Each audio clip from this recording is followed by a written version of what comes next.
April 19 రాత్రి 2:30 గంటల సమయంలో బోధన్ డంపింగ్ యార్డ్లో ఆకస్మికంగా మంటలు చెలరేగాయి. ఇది ఒక సాధారణ అగ్ని ప్రమాదమేనా లేక కోట్లాది రూపాయల నిధుల దుర్వినియోగానికి దాచేందుకు రాచబండపై ముసుగు వేసుకునే కుట్రనా అనేది ఇప్పుడు పెద్ద ప్రశ్నగా మారింది. ఇటీవల హైదరాబాద్ CDMA ఆఫీస్ నుంచి బోధన్ మున్సిపాలిటీకి 70 లక్షల నిధులు విడుదలయ్యాయి. ఈ నిధులు బయో మైనింగ్ ప్రాజెక్టు కోసం అనుమతించబడినవి. తగిన విధంగా చెత్తను వేరు చేసి పునర్వినియోగించాల్సిన ప్రక్రియకు ఇది వినియోగించాల్సి ఉంది. అయితే వ్యవస్థల లోలకంగా ఏఈ లేదా సీనియర్ ఇన్స్పెక్టర్ లేకుండానే బిల్లులు కాంట్రాక్టర్ సూపర్వైజర్ సంతకాలపై ఆమోదించబడ్డాయన్న ఆరోపణలు వినిపిస్తున్నాయి. టెక్నికల్ పరిశోధనలో డంపింగ్ యార్డ్లో ఏర్పాటు చేసిన ఎలక్ట్రిసిటీ మీటర్ వినియోగాన్ని పరిశీలిస్తే అసలు ఎంత చెత్తను ప్రాసెస్ చేశారు అన్నది స్పష్టమవుతోంది. ఏప్రిల్ 4వ తేదీన పౌరులు RTA దాఖలు చేసి నిధుల రాక, వినియోగం, రిజిస్టర్లు, బిల్డింగ్ వివరాలపై ప్రశ్నలు వేశారు. RTA చట్టం ప్రకారం 30 రోజుల్లోగా సమాధానం ఇవ్వాలి. కానీ ఆ సమయానికే ఏప్రిల్ 19న మంటలు అంటుకోవడం అనేక అనుమానాలకు దారితీస్తోంది. కమిషనర్ స్పందనలో ఔషధాలు లేదా కెమికల్స్ బాటిళ్ల వల్ల గ్యాస్ ఉత్పత్తి కావడం వల్లే మంటల ఘటన జరిగి ఉండవచ్చని తెలిపారు. కానీ ప్రజల అభిప్రాయం ప్రకారం మీటర్ రీడింగ్లు, యంత్రాల స్థితి, బిల్లుల కాపీలు పరిశీలిస్తే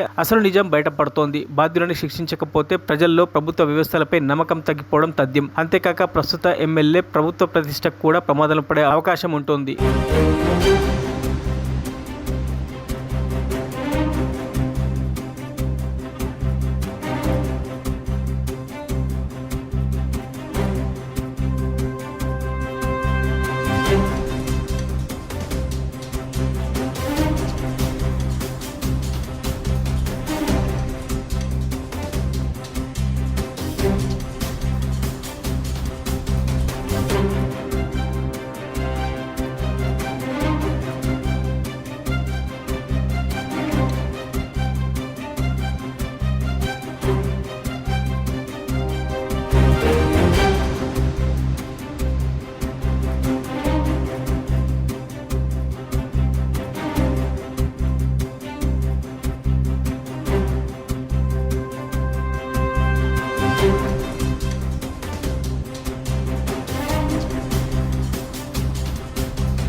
అందరికీ నమస్కారం.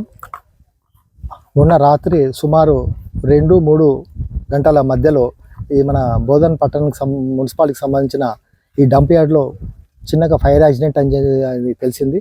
దాంట్లో ఇమీడియట్గా మార్నింగ్ 5 o'clock నుంచే మనకు శానిటేషన్ సిబ్బంది, శానిటేషన్ జవాన్లు అండ్ నాతో సహా అందరూ వచ్చి ఇక్కడ ఈ ఫైర్ను మనం ఆర్పే చర్యలు చేపట్టడం జరుగుతుంది. ముఖ్యంగా ఇప్పుడు ఫైర్ అయితే ఆరిపోయింది, కానీ ఈ పొగ అనేది వస్తుంది. ఆ పొగను కూడా మనం వీలైనంత తొందరనే కట్టడి చేయడానికి ప్రయత్నం చేస్తున్నాం. దీనికి మనకు కలెక్టర్ గారు, అడిషనల్ కలెక్టర్ గారు, సబ్ కలెక్టర్ గారు ఎప్పటికప్పుడు మనకు కనుక్కుంటుండ్రు. అసలు దీని గురించి ఏమైంది, ఎట్లయింది, ఇప్పుడు ఏ విధంగా ఉన్నది, ఇది ఏ విధంగా దీన్ని తక్కువ చేస్తారని చెప్పేసి అడుగుతుండ్రు. దాంట్లో భాగంగా మనకు ఫైర్ డిపార్ట్మెంట్ వాళ్ళు కూడా కాల్ చేయడం జరిగింది. వాళ్ళు కూడా నిన్నటి నుంచి ఫైర్ ఇంజన్స్ ఇక్కడికి పంపిస్తుండ్రు. అది మన మున్సిపాలిటీ ట్యాంకర్స్ తోటి, ఆ మున్సిపల్ సిబ్బంది, శానిటేషన్ సిబ్బంది, జవాన్స్ అందరితోటి ఈ పొగను కూడా మనం కంట్రోల్ చేయడానికి చేసుకుంటున్నాం. బహుశా ఇది ఇవాళ ఈవినింగ్ వరకు కంట్రోల్ వస్తుందేమో అని చెప్పేసి మనం ఎక్స్పెక్ట్ చేస్తున్నాం. దీంట్లో భాగంగా మనం ఈ ఫైర్ ఎందుకు అవుతుందంటే, ఈ సమ్మర్లో ఈ చెత్తలో నుంచి వెలువడే ఈ యాసిడ్స్ తోటి ఈ ఫైర్ కావడానికి ఆస్కారం ఉంది. అయితే చెత్త కుప్పలన్నింటినీ మనం బయోమైనింగ్ సందర్భంగా కుప్పన్నిటి ఆరబెట్టే ప్రయత్నం చేస్తున్నాం. దాంట్లో బహుశా ఇది ఫైర్ స్టార్ట్ అయి ఉంటుంది.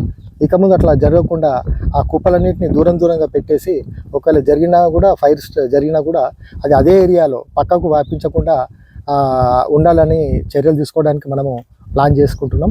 ఇక ముందు కూడా దీంట్లో మన డంప్ యార్డ్లో ఫైర్ కాకుండా కూడా మున్సిపాలిటీ పరంగా మనం యాక్షన్ ప్లాన్ తయారు చేసుకుంటామని తెలియజేస్తుంటాం. Thank you so much. మరిన్ని అప్డేట్స్ కోసం మా ఛానల్ని సబ్స్క్రైబ్ చేయండి.